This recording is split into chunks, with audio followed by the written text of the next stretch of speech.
Alright, so hi guys, we're back for another week of interactive level design. My name is Richard Atlas and I am working for Clever Endeavour Games.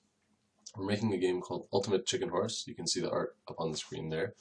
And the game is a 2D platformer where you build the level as you play. And your goal is to make the level, well, in the multiplayer, your goal is to make the level as hard as possible so that you can make it to the end but your friend can't. And in the single player mode, it's a puzzle mode where you're given certain blocks and you need to figure out where to place them in order to get to the end of the level. So what we're going to do today is interactive level design, which is I'm going to do some level design, I'm going to talk about what I'm doing, and then you guys can comment on the Twitch stream and tell me your feedback if you think it's good, if you think it's bad, if you think I should add another block here that does this, or why don't I do this. Anyway, ask any questions and I'll answer them as soon as I can. So what we're going to do today is the one-player mode, which is the puzzle mode of the game. And what we did last week, in case you were not here last week, was we talked about different platforming mechanics. So one of the ones that we started with, or the one we started with last time, was pressure. So pressure is the idea that you are forced to go from one place to the next or to perform a certain action within a certain amount of time.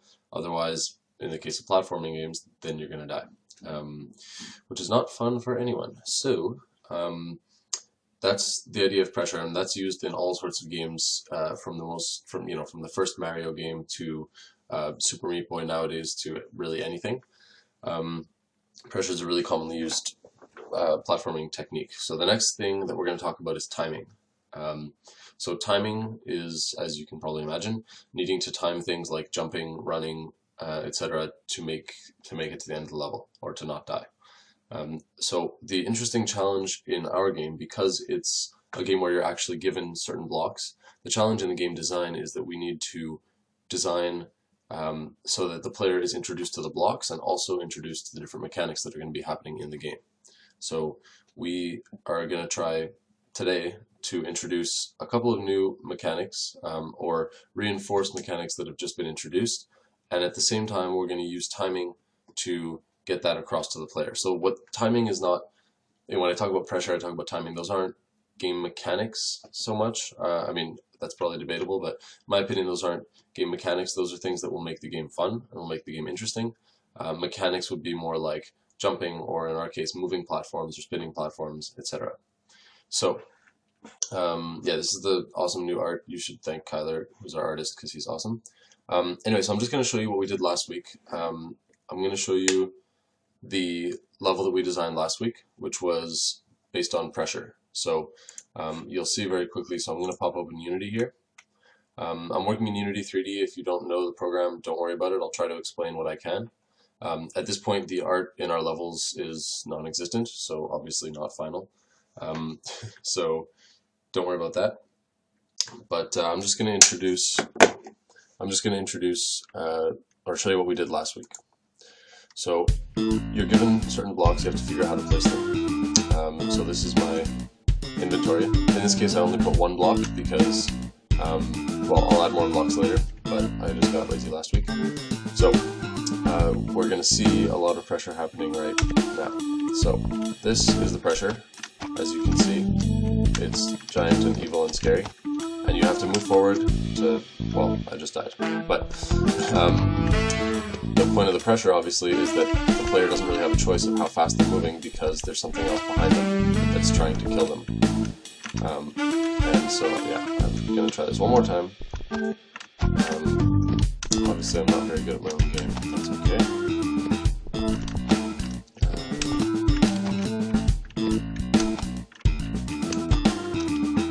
This is going a bit better. Spiky ball still coming? Oh, I think I outbraced it. Alright, so that was an example of the thing we designed last week. So you can see here, well, I'm not sure how well you can see because it's quite small probably on the stream, but there's this giant spiky ball of doom that's rolling and trying to kill you. And you have to get to the end. So you need to, the pressure is basically forcing you to keep running. Now that's a very explicit example of pressure, obviously. There are other ways to do it. Things like collapsing blocks means you have to jump off them really quickly. So that's another form of pressure. So what we're going to do today is we're going to talk about timing. So I'm just going to call this Twitch timing, and I'm going to open this Unity scene.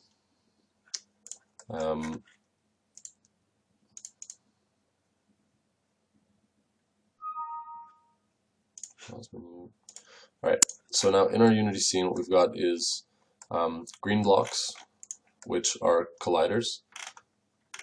Actually, wait, you know what, I should take a step back. So we're going to set this up in Unity, but first things first, I'm going to try to just draw out, I'm using a really old version of Adobe Photoshop, don't worry about it. I'm going to just try and draw out my idea for the level before we actually get into it. So let's just sketch this out.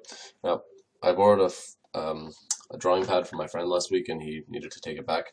So I'm going to try and draw with my right hand, even though I'm a lefty, with my mouse, and we're going to see what happens. So let's say this is the level. Now I want to introduce timing, and I also want to introduce certain blocks to the player. So what we do throughout this game is, because there's a huge inventory of blocks, there's so many different things that we can give the player, we want to introduce them to the mechanics sort of gently so they don't get overwhelmed and be like, oh, what are all these blocks that I have to deal with? So the first thing we do is we show the block in the level so that where they can't place the block, right? Because the part of the game is placing the blocks. So first thing we do is we show a block without having placed it, without letting the player place it. So it's already placed in the level. The next thing is maybe a few levels later, then the player will be able to place the block. So they'll already know how it works because they've seen it before. So what I'm going to show here is projectile shooting blocks, which are things that shoot arrows, which you'll see in a moment. And I'm going to use that to force the player to use timing to get to the end of the level. So we'll start out in the middle. I'll just put a flag here. And then we're going to end up over here. Now obviously this is not going to be to scale. I'm going to adjust this all in Unity to make sure that the jumps and everything are the right distance. And what I want to do is I want to make the player avoid projectiles that are being shot along the side here. So you can imagine these are going to go that way and that way. And we want the player to have to avoid these projectiles. Now, we want to make them avoid them using timing, so we want them ideally to jump, let's say, from a platform that's around here to here, and they'll have to avoid that. And then again from here to here, having to avoid this, and then from here to the top, having to avoid another one, which will make delightfully mean. So you'll be able to see. So what I plan to do is give the player blocks that they need to jump up to all these places. So I'm thinking one block they'll place here, the next block, so they're going to jump there, and I have to make sure, so this is a sort of important thing when we're talking level design, to make sure that this distance is higher than the player's maximum jump height, because if it's not, then they'll place the block right here, the projectile won't hit them, and they'll jump up onto the block. That completely defeats the purpose of what we're trying to do here. So it's going to be very important, I'm going to put this in red, it's going to be very important to make sure this jump height is high enough. So let's go back to black for a second. Cool. So we're going to give them a block here, and then the goal is for them to put another block here, so they have to time themselves. Actually, sorry, I should take that back. So they're going to place a block here, so they don't really have to worry about the projectile. Then they're going to place a block here, so they have to worry about the first projectile. I'll just draw some other colors here.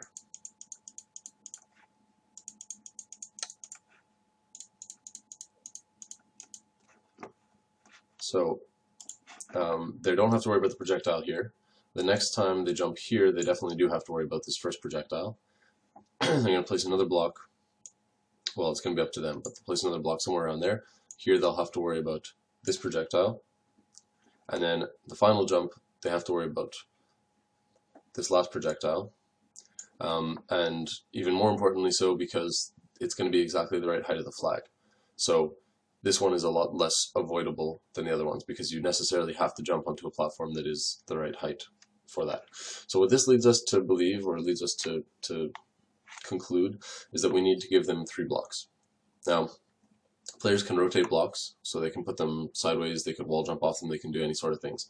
Part of the game is being clever enough to be able to do that. So, for example, if I just, not sure how exactly I do this. Alright, let's just get rid of all of this.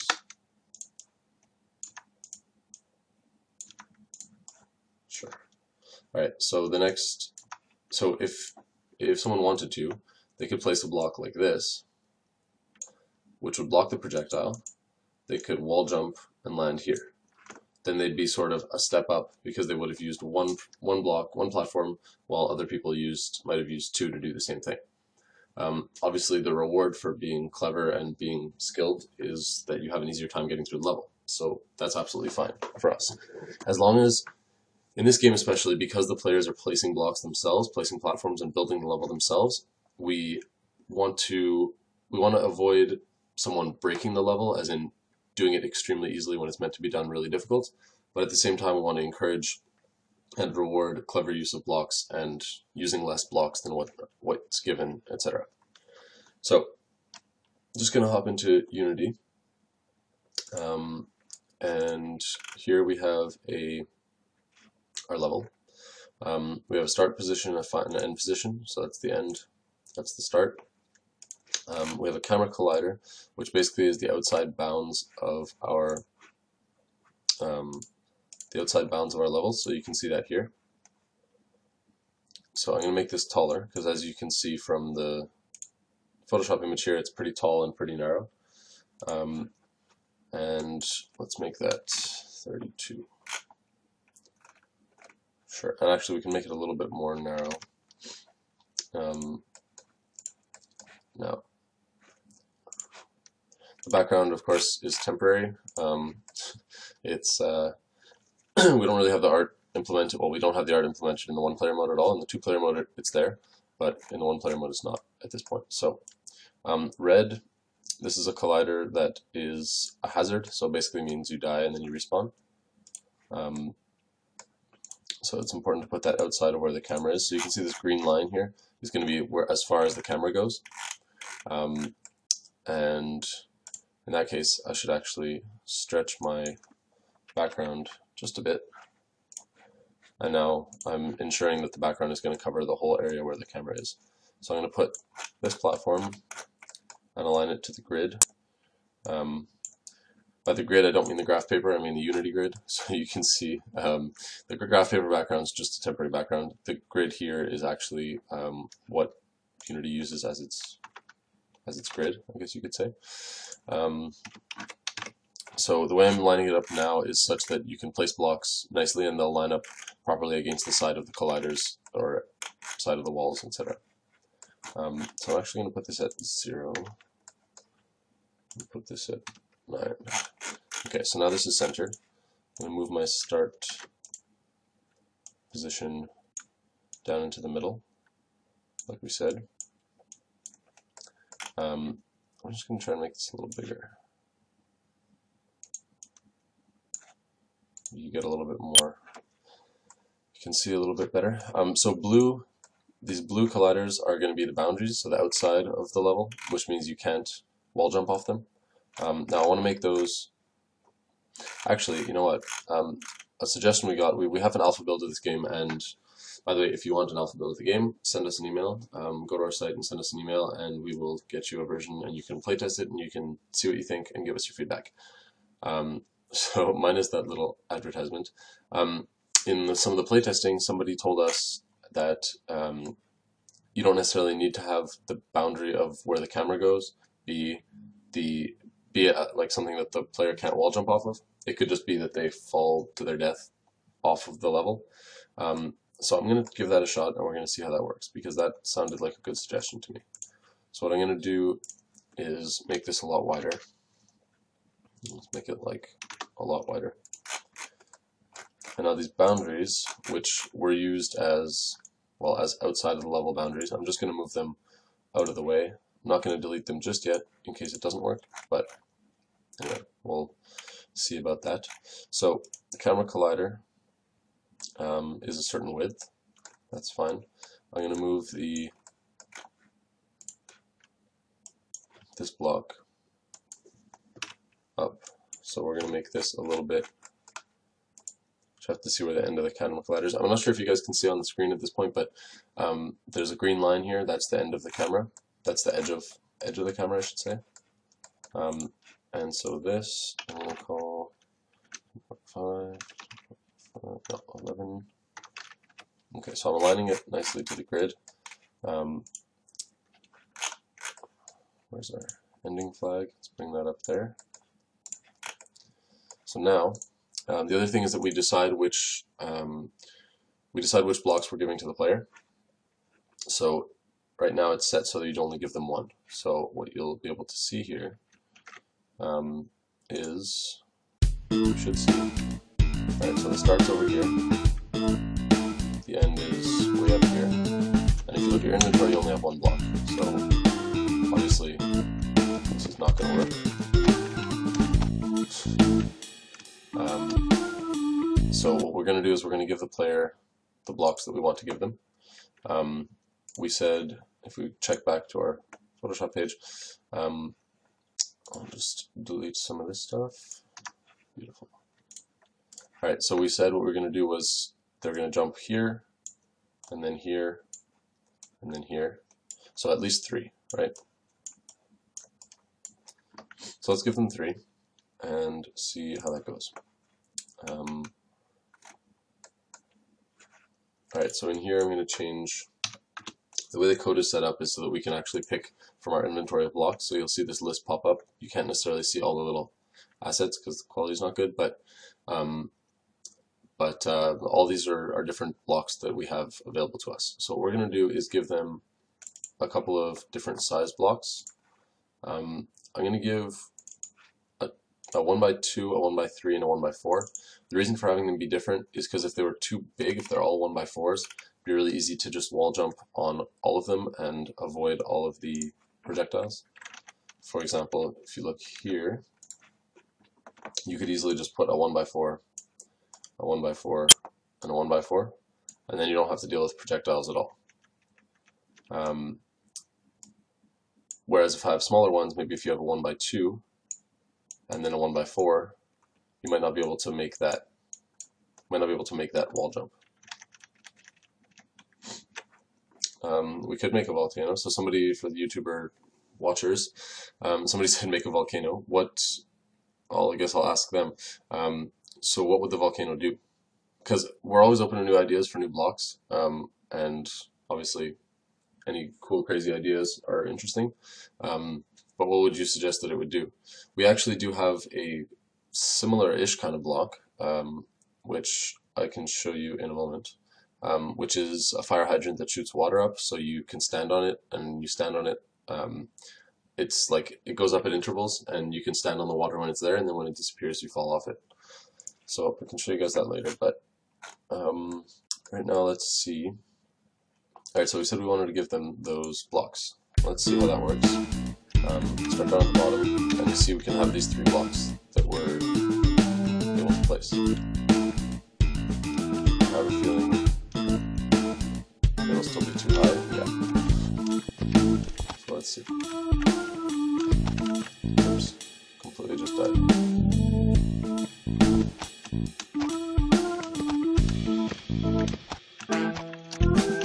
Alright, so what this is telling me is that you can definitely move the final thing down, first of all. So we can move that down to about 7 maybe. And this is part of the design process, of course, is checking and testing and seeing what's actually possible.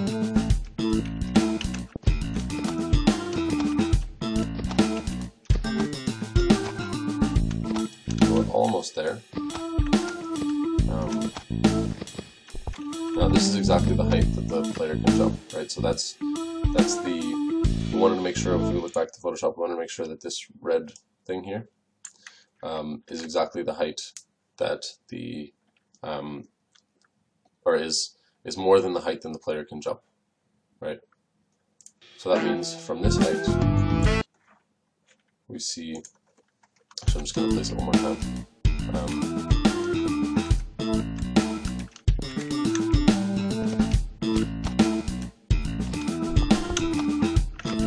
Okay, so if I just pause the scene for a second,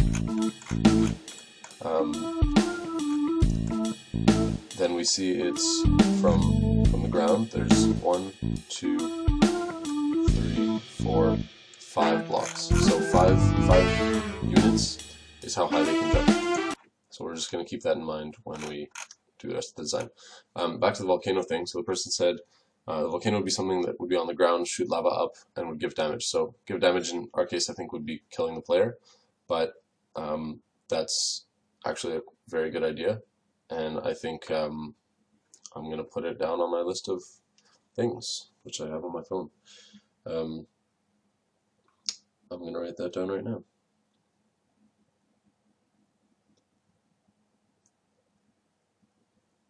Alrighty, so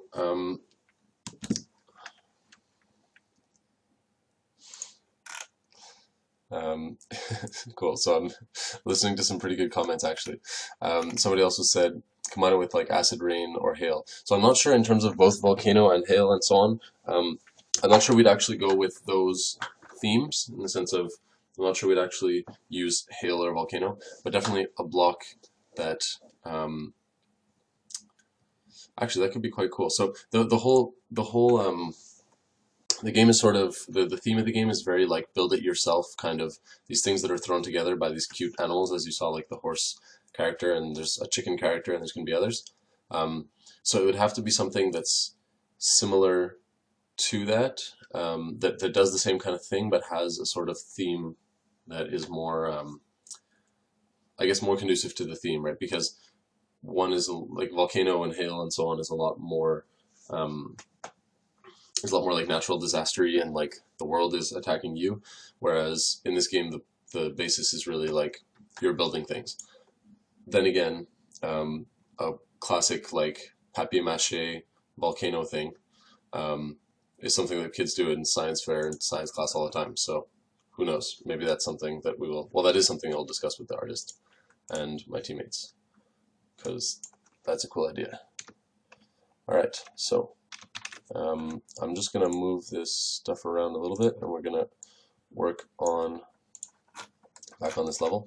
So we said 5 is the blocks, the amount of height that you need for the jump. So we want to make sure the first arrow shooter that we're going to bring, which is here, is going to be more than 5 tall, or sorry, more than 5 higher than where this green block ends, right? So 1, 2, 3, 4, 5. So we want to put this maybe up here. Now let's see where our camera collider is. So we see where the end of the level is. I'm going to put it near the end of the level. Although, to be quite honest, we can make this a little smaller.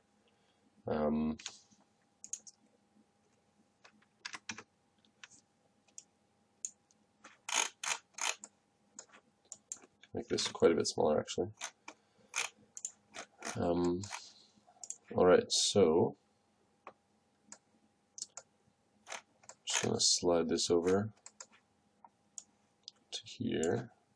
Alright, so I'm also aligning everything with the grid to make sure that I have, well, to make sure it's aligned to the grid. So even if it doesn't seem like it's necessary for a shooter, like an arrow shooter, it's still decently important. Somebody asked in the comments if we're going to be doing the Ludum Dare this weekend. We might be. I actually talked to some people. There's another game jam happening here. We're based in Montreal. There's another game jam happening here in Montreal, and we're considering trying to combine the Ludum Dare with the Montreal game jam. I don't know if that's going to work at all, but I've been in touch with some people, and it might happen. So we shall see. 1, 2, 3, 4, 5. So I'm going to make it a little bit taller than 5 again. Negative 13.5, 2.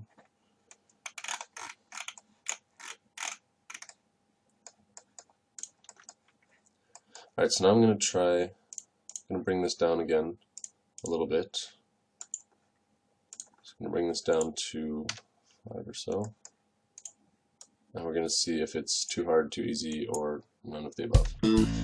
So we have these two arrow shooters, and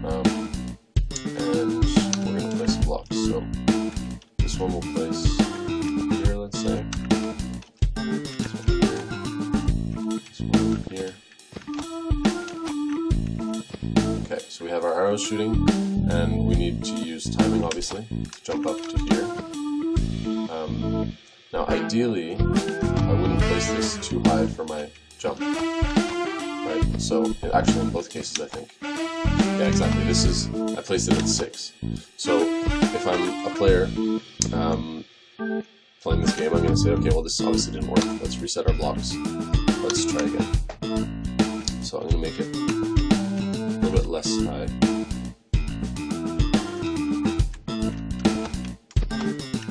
There we go. So now we still have to... Oh, I still made it too high. Alright, well, what this is telling me is that the arrow shooter is probably too high, right? Because my max jump is there, which means the arrow shooter should probably be a little bit lower. Let's try that then. Let's take this and move it down a little bit.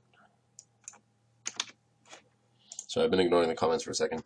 So the person, back to the volcano question, was talking about, like, alright, these ideas are getting pretty crazy. Like stopping vinegar from getting to the baking soda volcano, and if you stop it before, then it doesn't erupt. And if it does reach it, then you have to like get out of the level before it erupts.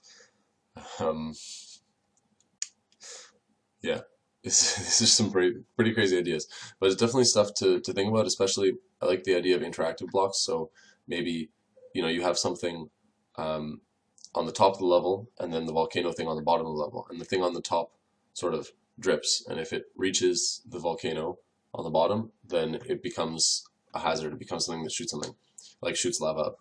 But if it doesn't ever reach that, then maybe that just never happens. So you could put a block to stop it, or you could destroy a block.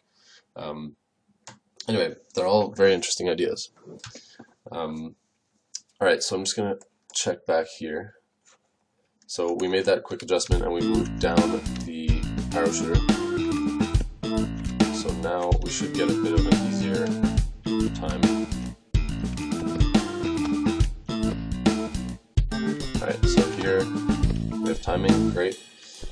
And then we were able to jump up there. The next thing is going to be timing again, although I placed the block in a dangerous spot, as you can see. So I'm going to move this one down a bit as well.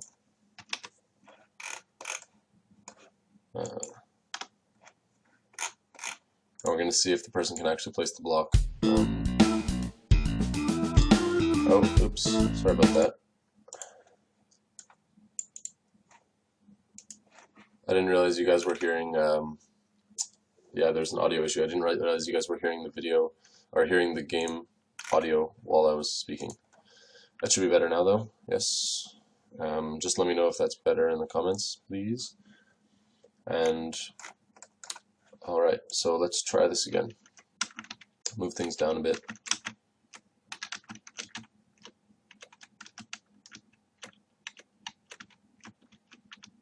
There we go. Now, so this is the right jump height, right? This is the easy jump height. But now we can see it's really easy to stop the arrows with this block. What we want to do is try and force the player to have to jump through these arrows to get to the next spot. So I'm going to make them a little bit lower. I'll make this one a little bit lower. And we're going to try it again. Again, iteration is key here.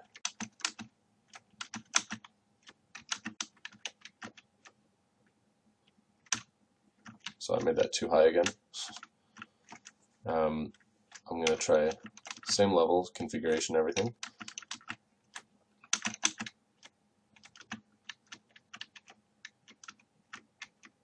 There we go. So there's some timing. And then we're going to add one more at the top. So I'm going to grab this. Thank you. The audio is better, apparently. That is good news. So there's a 6, a -2, and then we're going to put this one at, 6 and -2. There's a -2 and there's a -6. So this one should be at +2 and -13.5. Thank you for the kind words, commenter. Yeah, tune in next time. I'm here every Friday, so feel free. Alright, so back to this. So I put a third one. That should help us out a little bit, and by help us, I mean make the level more difficult. So this is all working, except that I got hit by an arrow. Alright, so the timing seems to be working out. Now this is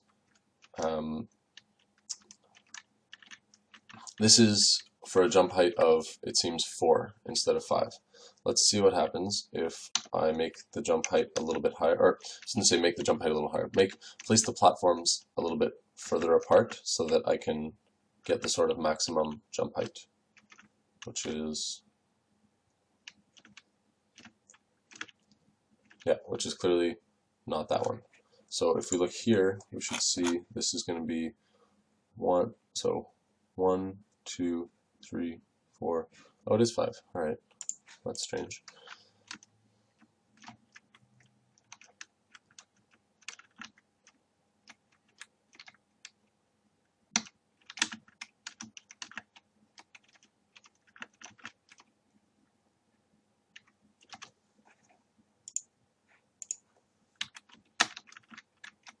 Okay, let's try this again.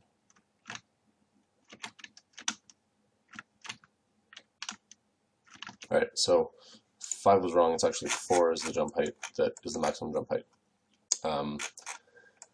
So let's see, so let's place these blocks the way we know we can place them. So this is going to be 1, 2, 3, 1, 2, 3, 4, 1, 2, 3, 4, and then we should be good. Yeah, well, good. Good in the sense that it's certainly possible, even though I'm not particularly good at this. Alright, now the last thing is going to be getting up there, which was fine when I did a wall jump, but we might not, this level might come early on enough in the game that we don't necessarily want to force the player to do some crazy wall jump off this one little tiny block, you know, this little tiny wall. So, first of all, we're going to be mean, and we're going to add another one of these. We're going to make sure to line this up with the, well, it should be lined up at 6, and this should be exactly in line with the platform that the player is going to try to land on for the final platform. So why don't we put this 4, 4, 4,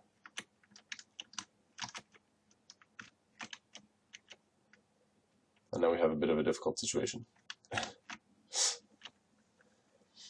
Now the question is, well, there's two possibilities that we can do here.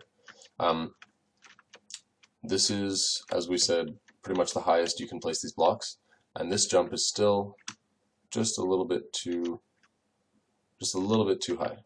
I'm going to test it one more time in case it's not. Yeah, so I believe that jump is a little bit too high. So what we're going to do is we're going to try to bring this down just a bit. Bring it down to 4. Let's bring it back down by 1 space. And then we're going to bring this guy down by 1, just to make sure that it's still hitting the player, if they are not careful, obviously. So let's try this.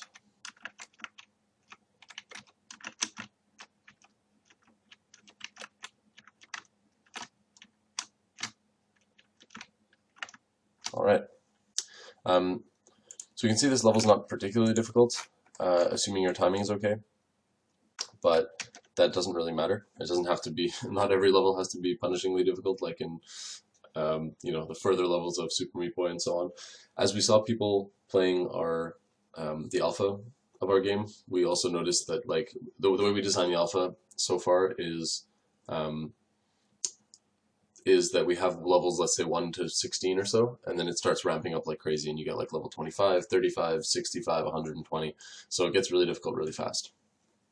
Just pause for a sec to answer a question. So they asked, is there enough time between the arrows to close the gap between the blocks? So by the time you get up there, is the arrow already there? Well, the arrows are shooting at a constant interval right there. I believe it's like a 1 second interval. So the arrows are shooting, basically the idea is that there's a steady stream of arrows happening, and you have to time yourself to get through. Now we could also change this, and we can make it so that the interval is, let's say, less. Now this is going to make our lives significantly more difficult. Right, so now you can see the interval is much shorter, and I'm not even sure if it's possible, but yeah, I don't quite think it is.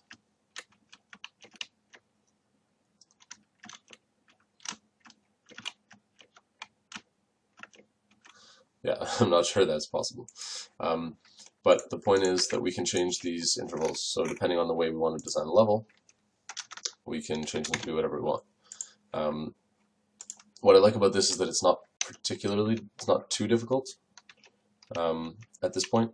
Also, I'm going to try rotating these blocks, see what happens if I do a bit of that. Maybe it makes it easier, maybe it's harder. Again, that'll depend on how good you are at wall jumping or other things. So let's say this. So right now the blocks are going to stop the projectiles. Oops, I just jumped into the abyss. So that's not so bad if you're decent at doing wall jumps. But keep in mind this is going to be fairly early on in the game, right? So we're not expecting people to have completely mastered wall jumping at this point. So where are we at now? I think this level looks good, and I actually have to go in 15 minutes. Usually the Twitch stream will be an hour and a half. This one has to be more like an hour. But I want to show you an idea that I had for another way of using timing in a bit of a more difficult setting. And I'm going to try and draw it out, but I'm not actually going to make the level just yet because I'm definitely not going to have time to do that. So I'm just going to pop open this Photoshop page and make it a little bit bigger.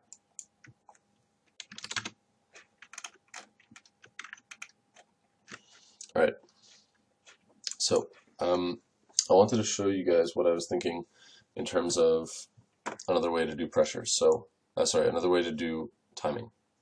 So start up here, and I wanted to somehow use timing with wall jumps.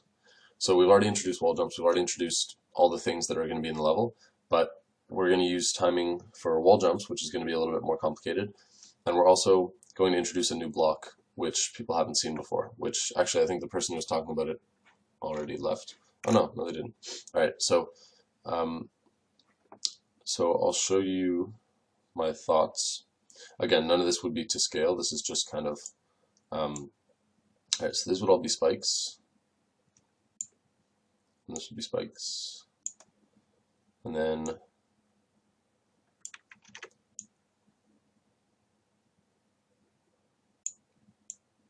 can almost imagine like everything that is here will have spikes on it. So I'll be a little bit mean, but that's okay. So now here, what we would do is try and make sure that the player can time their wall jumps accordingly, and be able to get to the end of the level using timing from wall jumps. So in our case, we were just sitting on a platform, and we have to time it and how to jump.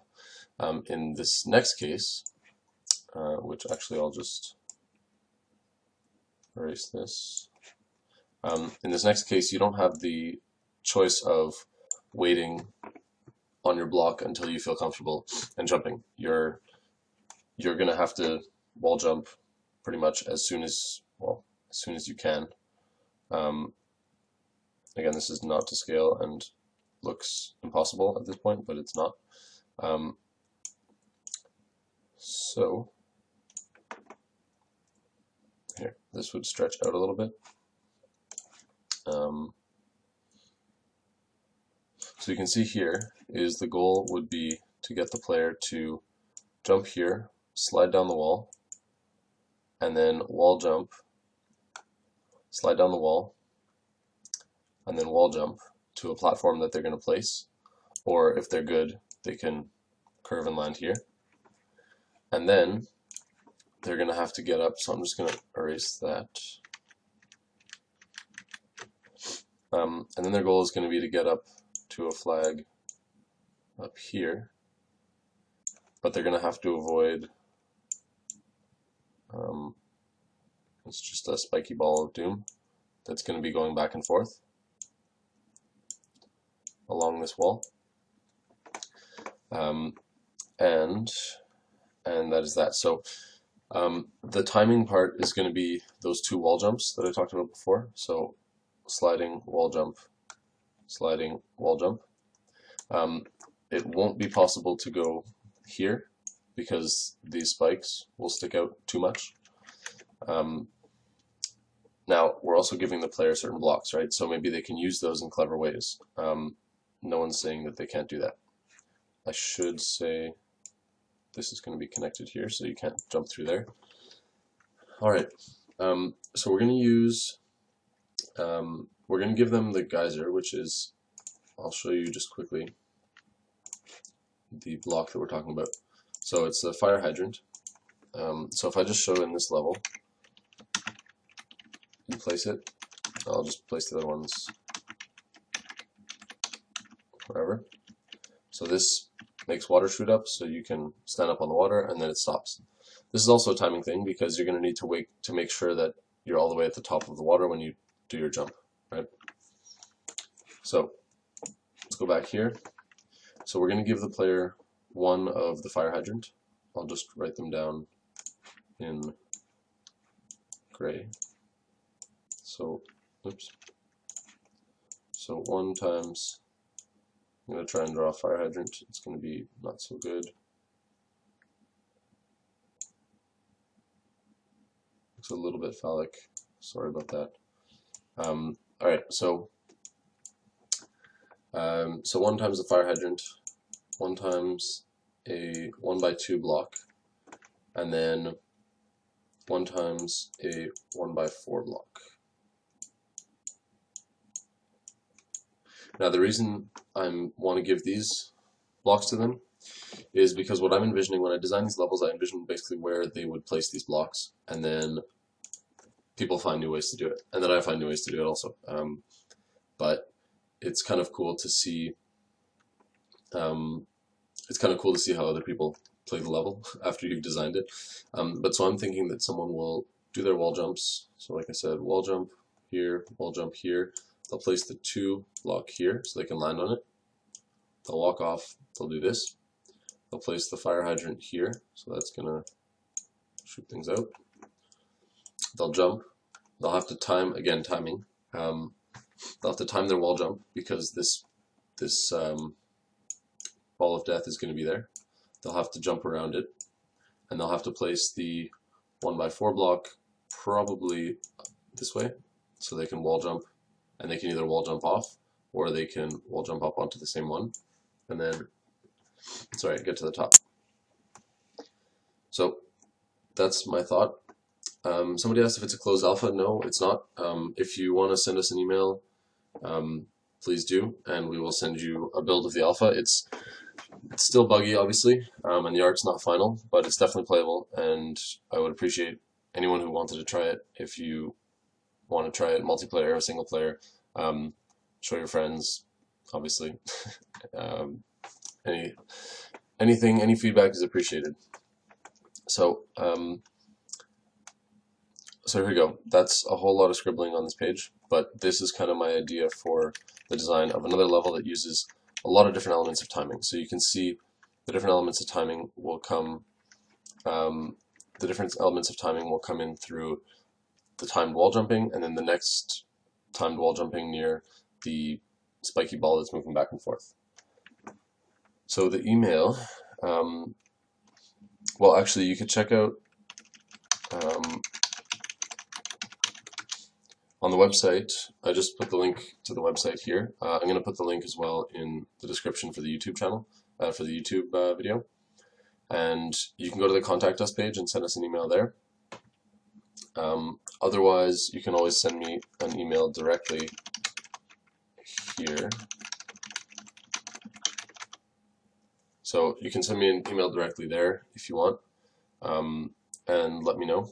And yeah, we'll definitely be in touch. So I'm actually just going to wrap it up now because I don't want to start the next level because it'll be way too difficult. But I think what we're going to do in the next week is, the last couple of weeks we discussed timing and we discussed pressure as different ways to make levels engaging and give players the feeling that they've actually mastered some skills. I think we're going to start a sort of different approach next week, and we're going to go over, we have a lot of levels designed now, so we're going to go over the organization of the levels and how to introduce different mechanics slowly and properly so the players don't either get overwhelmed or feel bored. So the idea is to make a sort of ramp up with the levels, and now we're getting to the point where we have 30, 40 levels. So yeah, so we're going to discuss that kind of thing. And that's about that. I'm going to do the usual spiel of follow us on Twitter, check us out on Facebook. So if you search Clever Endeavour Games, you should be able to find us. The Twitter handle will be in the description, and the Facebook page will also be in the description. So keep checking back. We have a weekly development blog every Thursday. You can sign up for our newsletter. You get the development blog news. They're short and sweet, not too spammy, don't worry about it. And yeah, that's about it. There's this Twitch stream every Friday. So keep looking out for the game, and hopefully it'll be coming to a PC and a console near you in some amount of months that I don't know, but hopefully soon. So that's about that.